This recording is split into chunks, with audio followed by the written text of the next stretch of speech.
Hopefully that worked. Well, it sure seemed like everybody liked when I started talking about Dungeons & Dragons, so we'll do that again for this video. I'm not going to make a habit of it, though. Over the last 4 or 5 years of me running tabletop role-playing games, I gotta admit, I've really fallen out of love with Dungeons & Dragons, both as a system and as a product. But I really love tabletop role-playing games and collaborative storytelling, and the whole hobby in general. And so this has kind of complicated things for me over the last couple of years, as I've brought new players into the hobby, and I've had to explain to them that I don't like to play the most famous game in the hobby. For a lot of people, Dungeons & Dragons is the only tabletop role-playing game, and so there's difficulty in pitching them on a game that isn't Dungeons & Dragons, especially if they haven't already bought in yet. I've managed to do it a couple of times, and in this video I'm going to try and help break down the reasons why some people prefer not to play Dungeons & Dragons, as well as how you can get your group to try something out for the first time.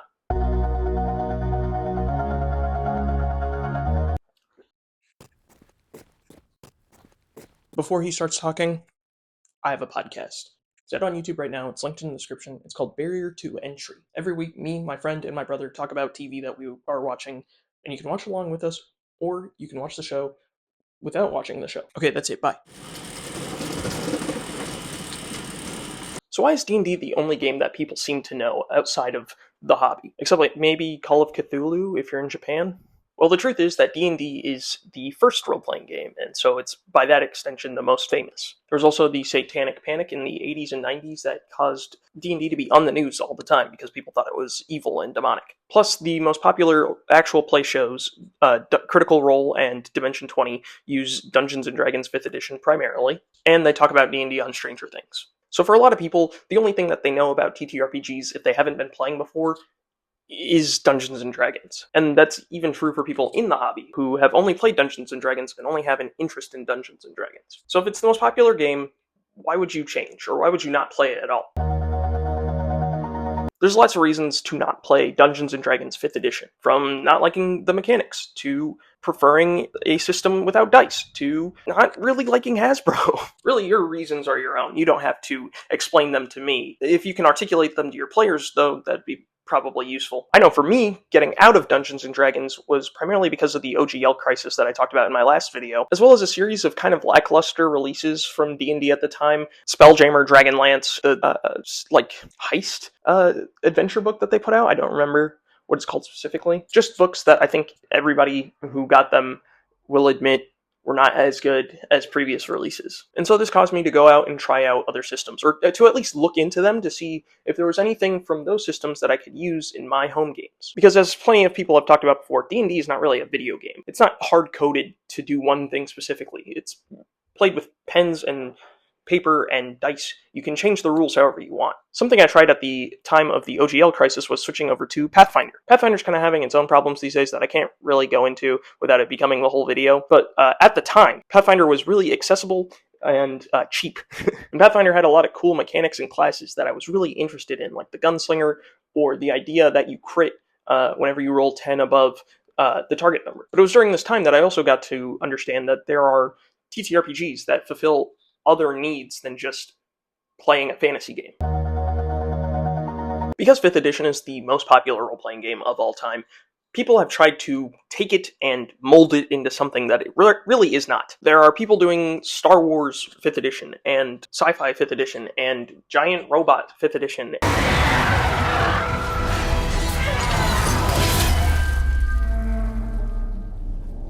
Any flavor of fantasy that you can come up with, somebody has hacked 5th edition for that. And if that works for you and your group, that's great, that's your prerogative, that's your business. But in my opinion, 5th edition ain't built for that. This game is largely built to be a fantasy-style simulation game. That's how it's always been. I mean, the original rules started as an add-on for a war game. That's why there's still rules about travel and encumbrance and carrying weight and all these things that, you wouldn't think you would need in a game that's about killing dragons. But they have them in there largely as tradition. And the truth is, I think a lot of playgroups could save themselves the headache of trying to take this system and mash it against itself by just trying a game that isn't Dungeons & Dragons. For instance, I am a huge comic book nerd. As you can see from the shelf behind me, I have all my American manga up here, and all my comic books, and all my Japanese manga down here. And I really love American superheroes, probably my favorite genre of all time. But I would never try to run a superhero-based game in 5th edition. The way that spells and abilities work just don't work for that kind of game. Luckily, there are a myriad of superhero-based RPGs out there ready for me to try, and we might do a video on that coming soon. So by just stepping outside of the fantasy bubble that D&D has created around itself, I'm able to try a bunch of games that I would never have thought to try before. I mean, in a couple months, I'll be starting my Essence 20 campaign with Power Rangers, Transformers, and G.I. Joe. But I can't imagine trying to run Power Rangers or Transformers or G.I. Joe in D&D 5th edition. And yes, I know that there are 5.5 versions of these games coming, but I'm not a game designer. I don't have to worry about bridging that gap, and I shouldn't have to. Now, there are problems with this, and we'll address that as we go. But it's not even just other genres that are out there for you to try. There's other flavors of fantasy. Are you a massive fan of Brandon Sanderson's books? I'm not done with this. I'm still reading this. Well, guess what? He has a whole TTRPG that he made set in his setting. Do you really enjoy hard, tactical combat? Guess what? MCDM made Draw Steel, and that's like sort of the whole selling point of the game. Do you like dungeon crawls? Try Shadow Dark. Do you like deep character customization? Try Pathfinder. Do you like sort of wacky, old-school sword and sorcery fantasy? Try Dungeon Crawl Classics. Do you want to play a campaign that's cinematic and very character-focused?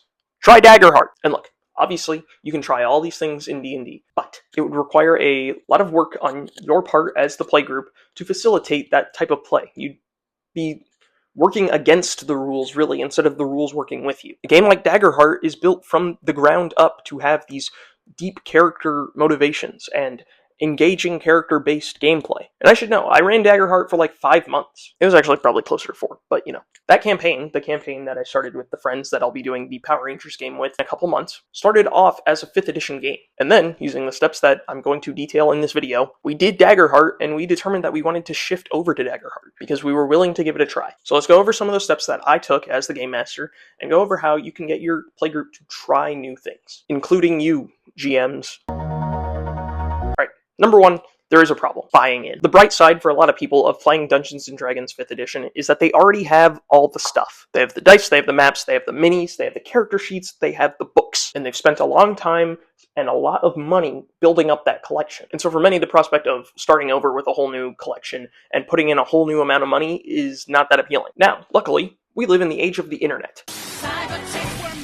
For a lot of games, there are free quick start rules available for you to go and check out. And for games that don't, most will have an online character sheet that you can use with limited options, and a free how to play video on YouTube, like Daggerheart has. I'm just using Daggerheart as an example because that's the game that I did this with, but you can kind of do it with anything. If it's not an official how to play video, there's probably some RPG enthusiast who's made one. Now, if quick start rules or an online character sheet aren't an option, like Essence 20, then you can try and pick up a starter set for cheap, or wait for the books to go on sale. The point is, you're going to have limited resources from the start, and that's okay. If anything, it's better that when you're learning a game, you don't have a million things being thrown at you all at once. Most of these games don't have 3 core rule books that you need to play the game. I mean, this right here is everything you need to play Daggerheart. Monsters, setting, GM rules, player classes, all that stuff. And anything that you don't have off the bat, like adversaries, or a starting adventure, or a specific character class, you can just make up as you go, because these games are played on pencil and paper with dice. So yes, it is prohibitively expensive to get into a new game off the bat, but it's probably not as expensive as you're thinking it is from the start. And if your players seem interested in playing a new game, then you can all chip in together. Which brings us to our next point. You have to ask your players. Outside of the TTRPG fandom, a lot of people see the Dungeon Master or Game Master as sort of an imposing force that tells everybody what they're going to do, dictates the whole game. But in my experience, the players have a lot more power over the GM than the GM has over the players. Yes, the GM could just say, rocks fall and kill everyone, and the game would be over. But a good GM will listen to their players and what they want to do and their feedback on the game, and move forward with that, rather than just forcing them into the box that they want them to be forced into. And as part of that, you have to talk to your players. You have to treat them like adults. Now, the way to not ask your players is, hey guys, I really want to try Daggerheart. Can we please? And then they say, no, I don't want to, and then you give up. In my experience, the best way to get your players to try a new game is to pitch them on the differences from the game that you are currently playing and the game that you're presenting, because chances are those differences are the things that attracted you to the game in the first place. For instance, in my last campaign, I was playing with a lot of people who had never played D&D before. So when I was presenting the game, one of the things I talked about was Daggerheart's really cool cards. While many groups use D&D Beyond for their character sheets, I do not. I prefer a physical character sheet. The only problem with that is a lot of the times there's not enough space to write down what every ability does. And so having a quick reference is really hard, especially for new players. But with Daggerheart's cards, they constantly have physical reminders of what they can do in front of them. Another thing that I pitched based on Daggerheart was no initiative. It's safe to say that for a lot of groups, combat is kind of difficult in D&D. It feels like it slows the game down, everybody has to wait their turn. Some people go whole turns without landing a hit or knowing what they want to do. This is like phone time for a lot of people. Daggerheart and its initiative-less system, using hope and fear, gave my players the chance to engage with the combat on their own time, and if anything, it made them focus a lot more because they were looking for opportunities where they could help or where they could jump in next. It's honestly something that I'm considering taking and adapting for my next campaign, which isn't in Daggerheart, which is another advantage of not just playing D&D. So I took those things to my players. I said, hey, this is something I want to try. I think these are some of the advantages of it. And I said, we'll only do it once.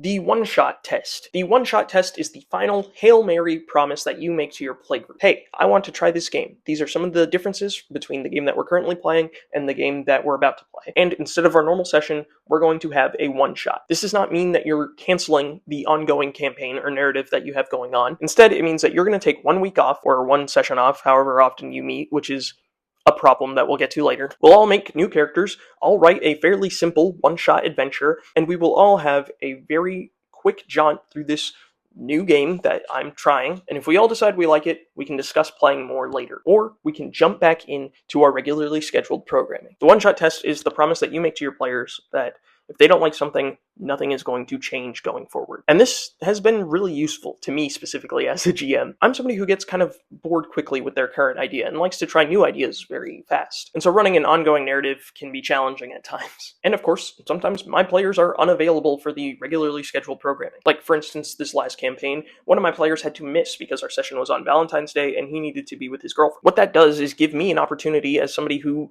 has a lot of ideas and has a lot of role-playing games they want to play, a chance to throw a special one-shot in a different game or a different setting where we can try something new. This is also something I'm taking into my next campaign, the mindset that every session could be a one-shot. An anthology-style campaign where all the adventures are set in the same world, but each player can play someone different each week. Maybe they have 3 different character sheets, all of which level up at the same time, and then before each session they pick that character that they want to play for the one-shot adventure that I've written. Now obviously, that's got its own set of issues, right? But it's also an idea that I think is really cool, and it's something that I wouldn't have come up with if I had just kept playing Dungeons & Dragons 5th edition. Me presenting new game systems to my playgroup, and my playgroup being generous enough to let me try them, gives me the ability to come up with all these great new ideas for our next campaign. So how do you structure this one-shot test? Basically, you're going to take Session 1 and Session 0 and sort of merge them together. You'll probably come in with a couple loose ideas for the session, or a pre-written adventure for the system that you're trying out. I think Daggerheart has a free one on their website, and if you're playing a starter box, they probably have a pre-written adventure ready to go. And then your playgroup will create their characters either separately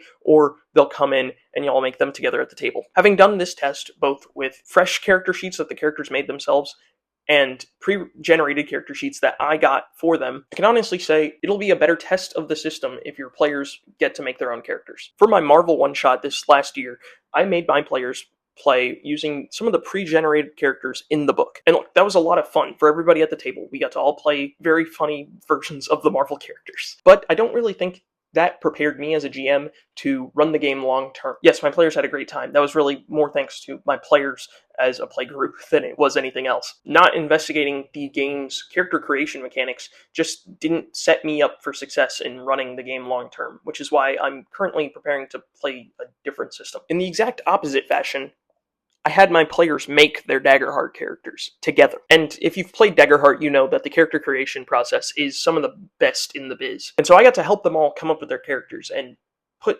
pen to paper and really bring the group together, at least in the fiction. And that definitely put the game to the test, both on a player side and a GM side. How easy is it to GM and how fun is it to make a new character? After all the characters are made, you'll just do your one-shot adventure and then you'll end it and you'll ask some questions. What did you guys like about the new system? What did you not like about it? Would you want to keep playing it? Do you want to return to the system we were playing originally? Are there any systems on your guys' radars that you want to try? Get your players thinking, because I guarantee you there are lots of people who have never considered trying a game that isn't 5th edition. Now, of course, at the end of your one shot, you may not like the system, or your players might not like it, and that is okay.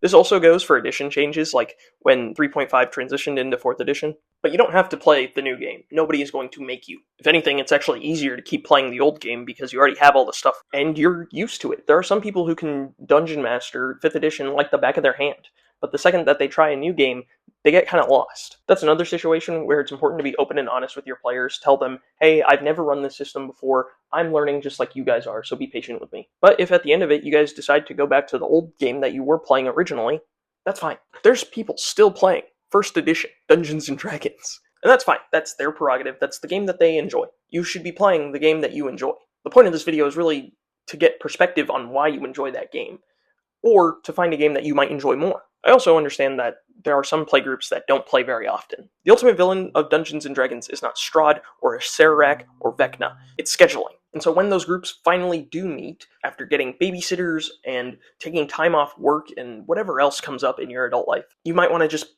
play the game that you're all familiar with. And that's fine too. So what kind of lessons can you learn from playing other games? Well, it's really more on you as a dungeon master or as a player than it is on me to explain, which I know is kind of a cop-out. I can talk about some of the stuff that I learned. In doing the one-shot test twice over the last year, I can honestly say I really value a game that is not super complicated at character creation. I really tried to read the character creation rules for this game, and I'm sure, it makes total sense to the people who play it hardcore all the time, but the power prerequisites and all these things are just so complex, it's like putting a character together is no fun at all for me. Which, it's a good thing they have those pre-generated characters, because, oh my gosh. Hopefully the Justice League game is better. I also really enjoy games that put players in the driver's seat and give them spotlight. So in preparing for my next campaign, which I know is in sort of a crunchy rule system that is not especially easy on character creation, I'm going to work hard to make sure that my players have access to the material in the books that they need to play their character. I'm probably going to start off fairly low level so that